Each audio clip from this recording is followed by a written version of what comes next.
जो डलहौजी भी ना कर पाया ये वो काम कर देंगे। कमीशन दो इन्हें, ये सारा हिंदुस्तान नीलाम करे। रोज मर रही है इन्हीं सड़कों पे मेरे देश की जनता।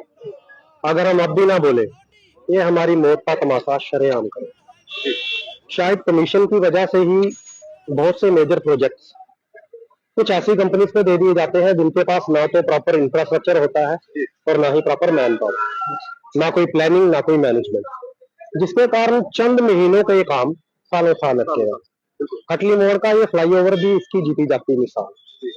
कुछ ही महीनों में जो कार्य पूरा हो जाना चाहिए था, वो बीते कई सालों से लटका पड़ा। और बीते इन सालों में रोज यहाँ पर हादसे होते हैं, रोज वाहन क्षतिग्रस्त होते हैं, रोज लोग घायल होते हैं, यहाँ तक कि कई लोग अपनी जान तक गवा चुके हैं इन हादसों।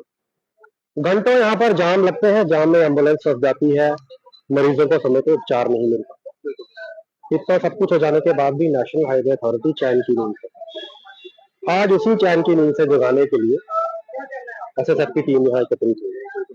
नहीं, ये भी कहा जा रहा है कि 2029 तक ये प्रोजेक्ट कंप्लीट होंगे। क्या देखते हैं कि क्या अगले चुनावों की तैयारी की जा रही है, इसीलिए ये प्रोजेक्ट जो है वो लंबे समय से लटकाए जा रहे हैं? जैसा कि मैंने बोला 6 महीने में ये काम पूरा हो जाना चाहिए था, लेकिन 2.5 साल होने को, 6 महीने के कार्य को 2.5 साल होने को है, और अभी भी इसका कोई पता नहीं है कि ये पूरा होगा कि नहीं होगा। तो जाहिर तौर पर पहले तो लोगों की पेशेंस को टेस्ट किया जा रहा है, और दूसरा हो सकता है कि रणनीति ये हो कि जैसे ही इलेक्शन आएंगे तब ये काम पूरे करके भाई लुटी जाए। तो कैसे देखते हैं कि पूरा का पूरा जम्मू कश्मीर इस समय अंडर कंस्ट्रक्शन है, कई सारे हादसे हो चुके हैं, 6 लेन का काम चल रहा है, कई सारे पुल जो है वो डैमेज हो चुके हैं बरसात में भी, लेकिन अभी तक आप किस तरह से देखते हैं नेशनल हाईवे अथॉरिटी की कार्य प्रणाली को, किस तरह से देखते हैं आपको? देखिए, कनेक्टिविटी, रोड कनेक्टिविटी किसी भी देश की रीढ़ की हड्डी है। किसी भी देश की आर्थिकता रोड कनेक्टिविटी पे डिपेंड करती है। जब ये प्रोजेक्ट्स आए थे 6 लेन, हमें बहुत खुशी हुई, क्योंकि हमें सोचा कि हमारा देश तेज गति से चलेगा। लेकिन 6 महीने के कार्य को जब 2.5 साल से भी ऊपर का समय लग रहा है और अभी भी वो काम अधूरे पड़े। रोड पे गाड़ी के स्लो चलने का मतलब सिर्फ गाड़ी स्लो नहीं चल रही, पूरा देश स्लो हो जाता है, क्योंकि उन गाड़ियों में कोई टीचर है जिसने देश के भविष्य को पढ़ाना है, उन गाड़ियों में कोई डॉक्टर है जिसने इमरजेंसी में अपनी सर्विसेज देनी है, उन गाड़ी में पीडीडी पीडब्ल्यूडी कई तरह के सरकारी दफ्तरों के मुलाजिम है जिन्होंने लोगों को अपनी सेवाएं देनी है। वो घंटों ही वो लोग इन्हीं सड़क के जामों में फंसे रहेंगे तो देश कैसे तीव्र गति से चले? देश की आर्थिकता को बहुत बड़ा नुकसान है।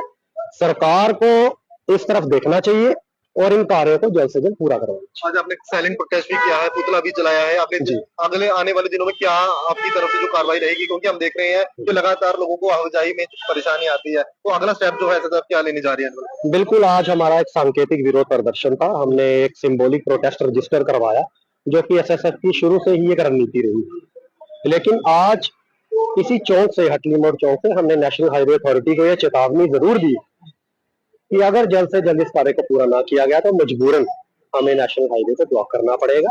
और हमारे कठुआ प्रशासन से भी हमने ये गुजारिश की कि आप कोऑर्डिनेट कीजिए नेशनल हाईवे अथॉरिटी के साथ, क्योंकि कल को गुस्साए लोग अगर सड़कों पर आए, नेशनल हाईवे ब्लॉक हुआ, लॉ एंड ऑर्डर को मेंटेन करने के लिए हमारे जिला प्रशासन को भी सड़कों पर उतरना पड़ेगा। हम हरगिज ये नहीं चाहते कोई ऐसी क्लैश की स्थिति बने, इसलिए कृपया इस काम को। लोग जिन्होंने आज एक सांकेतिक प्रोटेस्ट जो है हटली मोड़ चौक में किया है, आपको बता दें कि पिछले काफी समय से हटली मोड़ जो है पूरी तरह से बाधित है, कई तरह कंस्ट्रक्शन का काम यहाँ पर चल रहा है, जिसके चलते आए दिन काफी ज्यादा परेशानी लोगों को यहाँ पर आ रही है।